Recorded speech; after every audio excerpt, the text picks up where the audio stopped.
সর্বোত্তম রিজিক হলো নেককার স্ত্রী।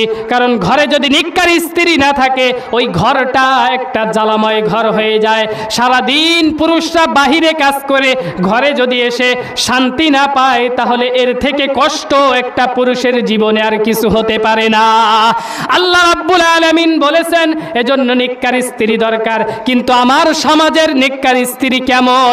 যদি বলা হয় আমি সারাদিন কাজ করে এসেছি, আমাকে এক গ্লাস পানি দাও, ধমক দিয়ে বলে ওখানে পানি আছে তুমি ঢেলে খাও, আমি দিতে পারবো না।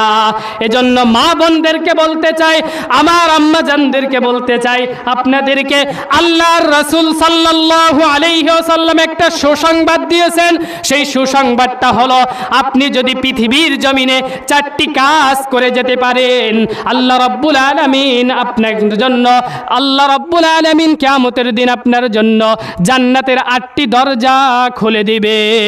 আল্লাহ রাব্বুল আলামিন বলতেছেন সেই 4টি কাজ হলো, আল্লাহর হাবিব বলে দিচ্ছেন হাদিসের মধ্যে, মা বোনদের মধ্যে 4টি কাজের 1 নম্বর কাজ হলো স্বামী যে আদেশ করবে সেটা যদি জায়েজ হয় তাহলে সে বাধ্যতামূলক ওই আদেশ মেনে নিবে, ওই আদেশকে অমান্য করতে পারবে না।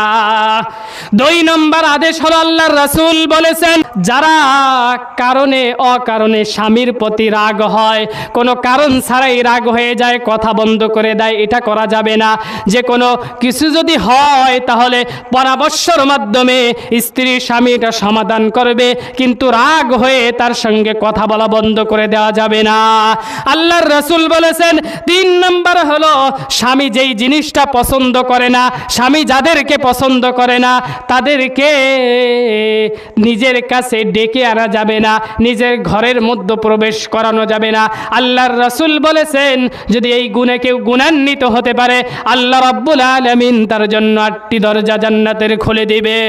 4 নম্বর বিষয় হলো স্বামী পছন্দ করে যেটা সেটা যদি জায়েজ হয়, সেটা যদি আল্লাহর হুকুমের বিরুদ্ধ না হয় তাহলে স্ত্রীর কাজ হলো সঙ্গে সঙ্গে কোনো দ্বিধা না করে স্বামীর ওই কথাটা মেনে নেওয়া। এই 4টি গুণ যদি কোনো মা বোনরা মেনে নিতে পারেন তাহলে আল্লাহ রাব্বুল আলামিনের হাবিব জানিয়ে দিয়েছেন আপনার জন্য আল্লাহ রাব্বুল আলামিন জান্নাতের 8টি দরজা খুলে দিবে।